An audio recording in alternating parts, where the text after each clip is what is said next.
Hello, my friends. Today we'll be looking at an Iron Age genome from Serharakat in Uzbekistan. What is interesting about this genome is that it is one of the few Iron Age genomes we have from this region. So this is not a Andronovo culture sample. This is also not a BMAC culture sample. This is kind of like a mixture of Andronovo with Sintashta or Andronovo plus something indigenous to Central Asia. So this is one of the early Iranic samples that we actually have, and there aren't many. And I will cover the other ones I can find as well. But this is one of the few that I could find. And let's look at what this individual. It's a female. Let's look at what she scores with Eurogenes K13. So this is what she scores with Eurogenes K13. Let's talk about this result a little bit. So she scores 40.9% West Asian, definitely very West Asian, but there is that 17% Baltic, and there is that 11.8% North Atlantic. That is because of the European admixture. That is because of the Iranic Proto-Indo-Iranic admixture, Sintashta or Andronovo admixture. Is the reason she's scoring 17% Baltic and 11.8% North Atlantic.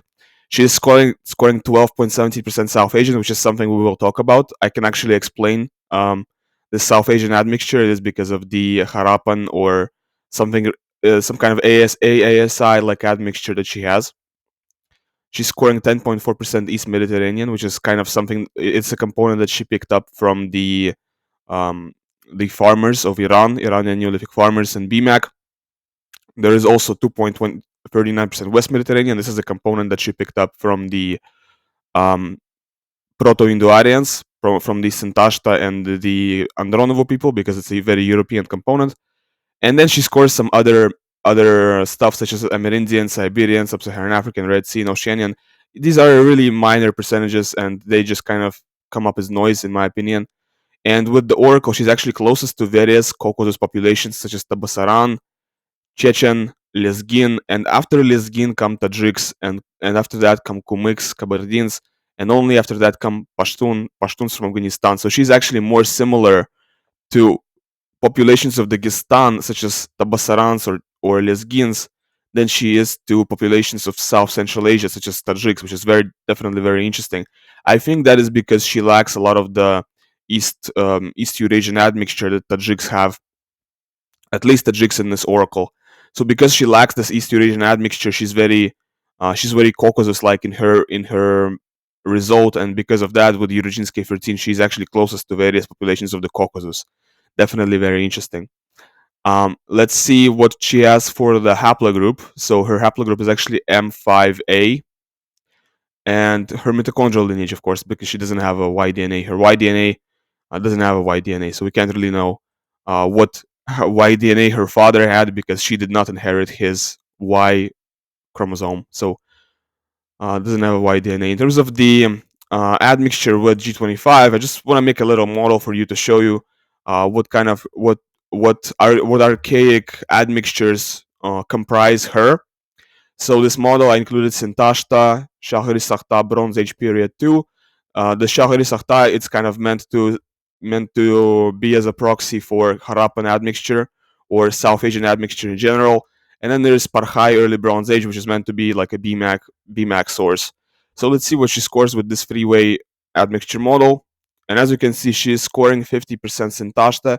So she's scoring she's scoring half step, half Proto-Indo-Iranian, and the other half is BMAC, and even a little bit of South Asian admixture as well. 5% South Asian, 44.8% BMAC. So let's go back to the result with Eurogenes K13. As you can see here, she's scoring 12.17% South Asian. That South Asian that she's scoring, part of it is due to this Shahri Sokhta Bronze Age period 2 type of admixture. Part of it is due to this South Asian like admixture. Let's see what she scores with my own ethnic calculator. This will be very fun to see, but not very good. And here she's closest to South Asians, followed by Shahri Sakhta Bronze Age period 2, followed by Punjabi Jats, followed by Bactrians, followed by medieval Afghans, medieval Kafkaz from Anapa. But I mean, it's not that good, to be honest. My ethnic calculator is really not the best. Um, And also, this is done with 337 SNPs. So any ethnicity calculation that's done with this little SNPs is not going to be very good. But let's talk about something that my trait predictor does very good, and that is phenotype prediction. Let's look at the Nashakot result real quick. And it looks like she's got hazel eyes. Very interesting. So she's got hazel eyes, brown eyes, green eyes, and blue eyes with an amber center is also quite possible, but most likely she's got hazel eyes. Blue eyes and darkest brown eyes are kind of out of the picture. All right, so that's actually kind of light, hazel eyes and also having like a 20% likelihood for green eyes is kind of really light for somebody from this region, at least in my opinion. I think most people from this region are much darker. When it comes to hair color, it looks like she's got dark brown hair. Light brown hair is also quite possible. Red hair is actually also quite possible. Look at that. So, 24% likelihood of red hair. Definitely very interesting. Likelihood of dark blonde hair is almost nothing. Light blonde hair, almost nothing. Black hair, very little. So, she really has either brown hair or red hair in terms of the color of the hair. And for skin color likelihood distribution, it looks like she's got olive or Mediterranean skin tone. Um, White skin is also quite possible, but most likely she's got olive skin. And for the hair texture, it looks like she's got wavy hair, but straight or curly is also quite possible. And for the coloring related variants found in the file, she's got heterozygous genotype for BEH3, heterozygous for BEH2, and she does have BEH1, and she also has heterozygous genotype for BEH4. Wow, that's very interesting. So, heterozygous genotype for BEH3 is definitely very atypical for somebody from this region.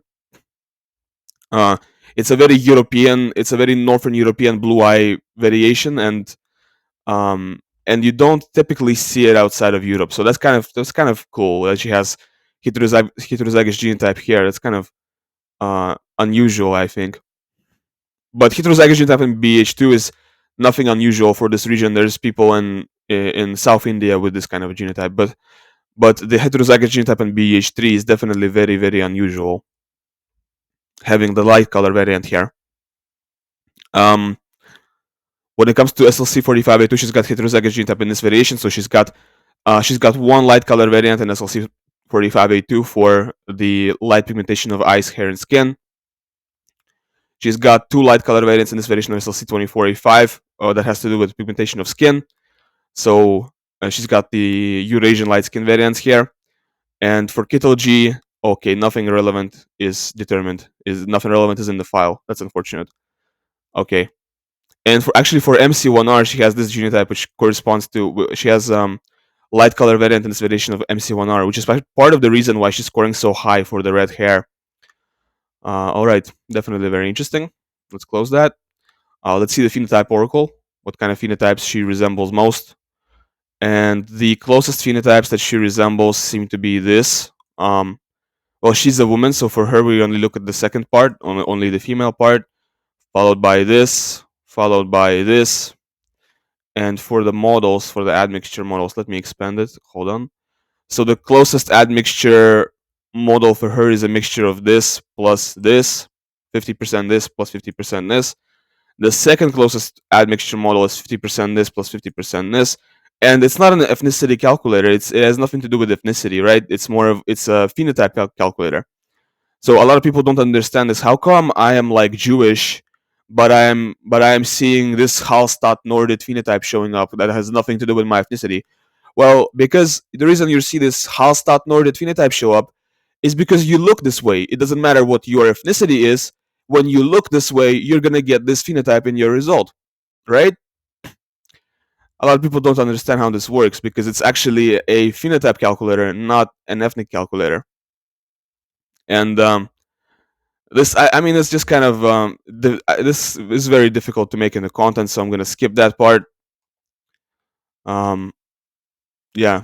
Okay, now let's move on to the biomarkers and see what she scores for that. For biomarkers, she's got higher than average level for vitamin D, definitely very good. Slightly below average level of LDL cholesterol, definitely very good. Slightly below average level of HDL cholesterol, pretty close to the average, so pretty good as well. Slightly below average level of glucose, definitely very good. Slightly above average level of hemoglobin, definitely very good. Average blood pressure, very good. I think nothing relevant for iron in the blood was found, so that's kind of okay as well. For sex hormone binding globulin SHBG, she's got slightly below average level of that, which is she's still got in a healthy range, so that's pretty good as well. Still in the healthy range. Let's see the polygenic risk scores right now. And it looks like she's got slightly above average score for vitiligo, slightly below average risk score for myopia. It looks like she's got a slightly above average risk score for primary biliary cirrhosis, a slightly below average score for stroke, a very high score for male pattern hair loss, but she doesn't have to worry about that too much because she's not a male. A high score for atrial fibrillation, a slightly below average score for deep vein thrombosis, a very low score for bipolar type 1, definitely very good to see. A low score for schizophrenia, definitely very good to see. A below average score for diabetes, type 2 diabetes, really good to see. A average score for Alzheimer's, a slightly below average score for multiple sclerosis. So there's nothing concerning in this result at all. 0 risk variance for breast cancer out of 6, definitely really good. 7 for testicular cancer out of 14, definitely really good. 1 risk variance for celiac disease out of 10, definitely very good. No risk variance for GSS. 3 for Crohn's out of 18, that's good. Nothing relevant was found for Riefenstein's, and 2 risk variance for Parkinson's out of 6. So far it looks pretty good. It's looking like a really good, healthy result. Let's see the. We're gonna look at some parts of the monogenic traits, and then we're gonna skip everything else.